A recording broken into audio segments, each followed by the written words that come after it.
오늘 하나님께서 우리에게 주신 말씀은 사도행전 2장 1절에서 13절까지의 말씀입니다. 하나님의 말씀을 받들어 읽도록 하겠습니다. 마침내 오순절이 이르렀을 때 그들이 모두 함께 한 곳에 모여 있었습니다. 그때 하늘로부터 갑자기 급하고 강한 바람 같은 소리가 있었고 그들이 앉아 있던 온 집을 가득 채웠습니다. 그리고 마치 불같은 혀들이 갈라지는 것이 그들에게 나타나 그들 각 사람 위에 임했습니다. 그러자 모든 성령으로 충만함을 받고 성령께서 그들에게 말하게 하심을 따라 그들이 다른 방언으로 말하기 시작했습니다. 그때 세계 각 나라로부터 온 경건한 유대 사람들이 예루살렘에 머물고 있었습니다. 그런데 이런 소리가 나자 많은 사람들이 모였는데 각자 자기들의 언어로 자기들이 말하는 것을 듣고 모두 어리둥절했습니다. 그래서 그들은 놀라 이상하게 여기며 말했습니다. 보십시오. 지금 말하고 있는 이 사람들은 모두 갈릴리 사람들이 아닙니까? 그런데 우리가 각자 태어난 곳에 말로 듣고 있으니 어찌 된 일입니까? 우리는 바데 사람들과 메데 사람들과 엘림 사람들이며 메소포타미아 유대, 갑바도기아 본도, 아시아, 부르기아, 밤빌리아, 이집트, 그리고 구레네에 가까운 리비아 지역들에 사는 사람들이며 로마로부터 온 나그네 된 유대 사람들과 유대교로 개종한 사람들이며 크레타 사람들과 아라비아 사람들인데 우리는 지금 저들이 말하고 있는 하나님의 큰 일들을 우리 각자의 말로 듣고 있습니다. 그러자 모든 사람들이 놀라 당황해 이것이 도대체 어찌된 일입니까? 하고 서로서로에게 말했습니다. 그러나 어떤 사람들은 그들이 새 술에 취했다라고 조롱하며 말하기도 했습니다. 아멘. 이번 주부터 사도행전의 말씀을 함께 묵상하게 됩니다. 사도행전은 복음서 이후에 복음의 능력과 소망을 가진 제자들이 제자들의 사역이 하나님의 인도하심에 따라서 어떻게 흘러가는지 뚜렷하게 잘 보여주고 있는 책입니다. 특별히 오늘 본문은 오순절에 일어난 성령 강림에 대하여 자세히 기록하고 있는데요. 성령님의 강력한 임재가 왜 오순절에 일어났는지에 대해서 함께 살펴보고자 합니다. 예수님의 승천 사건 이후에 제자들은 예수님의 명령에 따라서 그 명령을 지키고자 뿔뿔이 흩어져 복음을 열심히 전하고 있었을 것입니다. 그러한 상황 가운데 6월절이 이제 다가고 예루살렘을 방문하여 이제 6월절을 지켰을 것이고 그리고 6월절이 이제 지나고 난 뒤 이제 약 50일 뒤라고 하죠. 그래서 추수감사절이라고 하는 특별히 오늘 본문에 얘기하는 오순절이라고 하는 이스라엘 3대 절기를 예수님을 섬겼던 사도들과 그리고 예수님을 따른 성도들과 함께 나누고 있었을 때 성령님의 강력한 임재가 일어났다라는 것입니다. 성령님의 강력한 임재가 다른 날이 아니라 오순절에 예수님의 제자들이 함께 모였을 때 임하셨다라는 것이죠.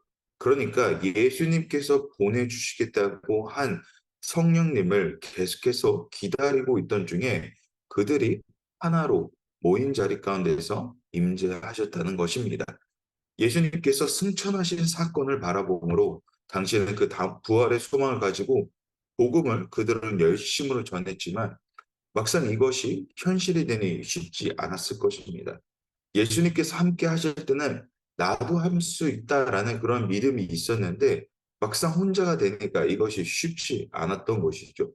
분명히 받은 말씀을 전하고 그 받은 은혜가 있기에 어떤 열심을 내고 있었지만 현실에 마주친 그들은 낙담할 수밖에 없었다라는 것입니다. 그런 상황 속에서 오순절에 함께 모여 서로를 위로하고 축복하고 있는 상황 가운데 성령님께서 임재를 하신 것이죠. 예수님께서 승천하시기 전에 약속하신 성령님을 그들의 간절한 기대 속에서 임재하셨다라는 것입니다. 주님이 정말 우리와 함께 하신다는 그 사실을 경험하게 된 것과 더불어 예수님께서 세상 끝날까지 함께 하신다는 그 약속이 성취되는 자리가 되었다는 것입니다. 그런 약속 가운데서 성령님의 임재는 그들에게는 우리 예수님께서 우리와 함께 하신다는 그 사실을 다시 한 번 더 확인하게 되는 자리가 되었을 것입니다. 그 확신이 더불어 성령의 충만함을 입은 그들은 무엇을 말하게 됐죠? 방언을 말하게 됩니다. 방언의 능력은 함께 말씀을 살펴본 것과 같이 각자의 언어가 다름에도 그들의 언어로 이해가 되는 놀라운 기적입니다. 그렇다면 성령님의 임재하심은 왜 방언으로 나타나는가? 제자들의 사역 가운데 예수님의 명령을 시행하는 것을 어떻게 보면 사실 막막한 점들이 있었을 것입니다. 왜냐하면 같은 민족까지만 하더라도 괜찮은데 그렇지 않은 대상이 되었을 때 예수님의 명령은 땅끝까지 복음을 전하는 것이었는데 그 다르던 그 민족성이 다른 아니면 언어라도 다른 사람들 앞에서는 그들은 어떻게 해야 되는지에 대한 그런 막막한 고민이 있었을 것입니다. 그래서 그런 상황 속에서 주저할 수가 있었다라는 것이죠. 그런 상황 속에서 성령님의 임재는 이들에게 담대함을 갖게 하시는 자리가 되었다는 겁니다. 즉 방언을 한다는 것은 이것이 언어적 문제 차원을 넘어 하나님의 일하시는 능력을 본다라는 의미를 가지고 있다라는 것입니다. 다시 말해 하나님의 사역에는 언어가 장애물이 되지 않는다라는 것을 알려준다라는 것입니다. 성도가 하나님 안에서 화합한다는 것은 언어적인 문제를 넘어 주님이 우리와 함께 하신다는 사실을 보여주는 자리가 된다라는 것입니다. 또한 방언으로 이야기했다는 것은 예수 그리스도 안에서 하나의 언어로 통통되는 즉 단순히 언어로서의 이해가 아니라 성령님의 임재를 누림으로 나타나는 하늘의 언어를 우리가 함께 사용함으로 소통하게 되는 놀라운 은혜를 경험한다는 것이죠. 이는 복음을 전달함과 같습니다. 우리의 힘과 능력으로 복음을 전하는 것이 아니라 성령님의 인도하심에 따라 전달하는 것입니다.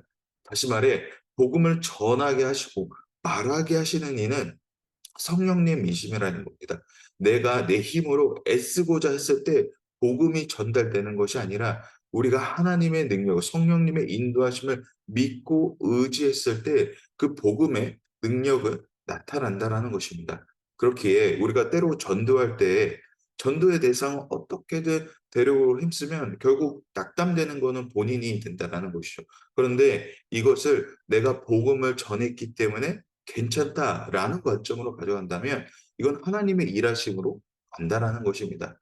이것이 우리가 복음을 전달했으면 그것으로 된 것이다. 내가 하나님 말씀을 그 사람에게 전달했으면 그 이후에 일하시는 것은 하나님께서 일하시는 영역이라는 것이죠.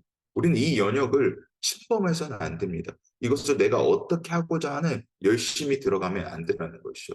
물론 선한 영향력을 전달하는 것에 있어서 열심히 있을 수는 있습니다. 그러나 이것이 과해서는 안 된다라는 것이죠. 하나님의 일하심을 먼저 기대하는 것이 복음을 전달하는 자의 올바른 자세라는 것입니다. 특별히 중동에 사는 우리는 복음을 전하는 것에 어려움이 있습니다. 그러면 내가 그리스도인으로 살아나가는 것에 있어서 사실 이 지금 UAE 땅은 장애가 없습니다. 내가 그리스도인으로 살아가는 것에 있어서 말입니다. 나는 복음을 믿는 자로서 그러면 어떠한 선한 영역이 있는지 내가 복음을 전달하기가 어렵다면 내가 하나님을 믿는 그리스도인으로서 어떠한 영향력을 가지고 살아가고 있는지 이런 고민이 오늘 우리 안에 있어야 된다는 것이죠. 어떤 선한 것이 우리로부터 흘러가고 있는지 생각해 보아야 한다는 것입니다.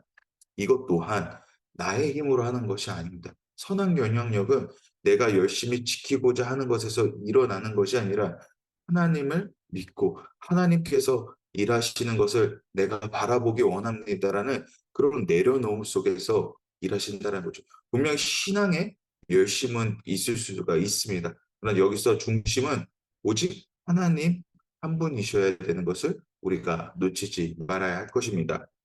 이제 마지막 쪽으로 가보면 본문의 성령님의 임재로 인하여 방언하는 이들을 보고 어떤 사람들은 이들이 취하였다고 조롱합니다. 현대를 살아가는 우리 또한 이런 조롱 속에서 자유롭지 못할 때가 있습니다. 제가 어렸을 적만 하더라도 기독교인이라는 것이 사실 저에게 어떤 자랑이 되지는 못했던 것 같습니다. 내가 하나님을 믿는다는 것을 정말 제 친구들에게 속 시원하게 이야기하지 못했던 것 같습니다. 이는 하나님을 만났었던 학창 시절에도 동일하였던 것 같습니다. 하나님께서 살아계심을 내가 믿었지만 이것이 정말로 실제가 되지 않았다라는 것이죠. 그래서 누군가 나에게 하나님을 너 진짜 믿어? 라고 물어봤을 때 담대하게 말하지 못하였다라는 것입니다. 이런 모습의 원인은 무엇입니까? 믿음의 확신으로 생긴 문제가 아니라 하나님의 임재를 지속적으로 경험하지 못하였기 때문에 그렇습니다. 하나님께서 우리의 자랑이 되십니까? 어디 가서든 내가 하나님을 믿는 하나님의 자녀라는 담대한 선포가 나오십니까? 그렇지 않는다면 우리의 믿음의 확신은 어디서부터 나오며 우리의 담대함은 어디로부터 나오는지 대한 고민이 있어야 될 것입니다. 우리가 산소가 실제한다는 것을 믿습니다. 이것을 담대하게 다른 사람에게 전할 수가 있죠. 그렇다면 산소를 만드신 하나님을 믿지 못하는 것은 무엇인지 우리가 고민하게 되어야 되는 부분입니다.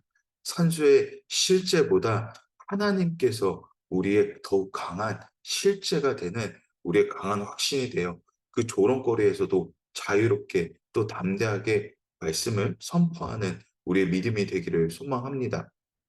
결론 말씀을 맺겠습니다. 오순절 강림 사건은 기다림 속에 일어난 하나님의 강력한 임재입니다. 오늘 우리는 어떠한 기다림이 있습니까? 어떠한 주님을 향한 기대가 나를 숨쉬게 하십니까? 기대는 사모가 있을 때 생기는 것입니다. 오늘 말하는 성경은 방언을 하라고 가르치지 않습니다. 방언을 이렇게 해야 합니다라고 가르치지 않는다라는 것입니다. 방언은 간절함 속에서 임하시는 하나님의 은혜라는 것입니다. 그러니까 이 오순절에 성령님이 임하신 것은 그들의 기다림 속에서 그들이 하나님을 사모하는 자리 가운데서 임하신 성령님께서 그들로 하여금 이것에 일하면 복음에 일하는 것은 하나님의 능력 안에서 일하는 것이다라는 것을 알려주는 것이 바로 방언을 그들에게 허락하신다라는 것이죠. 오늘 우리의 기도가 방언을 주시옵소서라는 기도가 아니라 하나님을 더욱 사랑하게 하소서라는 기도가 되기를 원합니다. 하나님을 더욱 사랑하는 것이 주님을 더욱 가까이 주님을 바라보게 기뻐하는 우리의 인생이 되기를 주님의 이름으로 축복합니다. 은혜는 사모하는 자리에서 나타납니다. 오순절 강림 사건이 갑자기 아무렇지도 않은 데서 일어난 것이 아니라 사모하는 자리 가운데서 나타났다라는 것이죠. 주님을 사모하는 자리가 결국 회복이 일어나게 됩니다. 어떻게든 그 자리로 가겠다는 그 열정과 소망은 우리의 마음을 가득 채우게 된다라는 것이죠. 그러므로 오늘 우리의 이 신앙의 여정 속에서 주님을 향한 기다림이 계속되기를 원합니다. 내가 결국 고갈되고 나의 섬김이 지치고 내가 하나님께 나아가는 것이 정말 그런 습관처럼 느껴지는 것은 내가 하나님으로부터 공급되어지는 내가 하나님을 기다리는 하나님을 사모하는 마음이 고갈되고 있다라는 것입니다. 정말 그렇다면 내가 오늘 하나님 향한 어떠한 열심이 있는가? 내가 하나님과 함께 동행하고자 하는 어떠한 마음들이 오늘 나에게 있는가? 하나님 오늘도 나에게 말씀하여 주시옵소서라는 그러한 기대가 오늘 우리에게 있는지 그런 고민이 오늘 우리에게 있게 되기를 소망합니다. 우리는 하나님을 사랑하기에 이 자리에 있는 것이 아니겠습니까? 주님과의 관계 회복을 원하십니까? 그렇다면 내가 주님을 향한 어떠한 열심과 마음이 있는지에 대한 고민이 있으시기를 바랍니다. 그때 하나님을 향한 그 열심을 회복할 때 하나님께서 채우시는 그 사랑과 은혜를 경험하게 될 줄을 믿습니다. 우리 각자 모두 섬기는 자리가 있습니다. 근데 이 섬기는 자리를 우리의 관점으로 바라보는 것이 아니라 내가 하나님을 더욱 사랑하기에 할 수밖에 없는 자리라는 것. 내가 어쩔 수 없이 하는 것이 아니라 내가 하나님을 사랑하기에 자연스럽게 나한테서 나오는 그런 섬김의 자리임을 우리가 인식하고 나아가는 또 하나님을 열심으로 사랑하며 하나님께서 채우시는 놀라운 은혜를 계속해서 지속적으로 공급받아 가시는 그런 믿음의 담대함으로 살아가시는 우리 모두가 되기를 주님의 이름으로 축복합니다.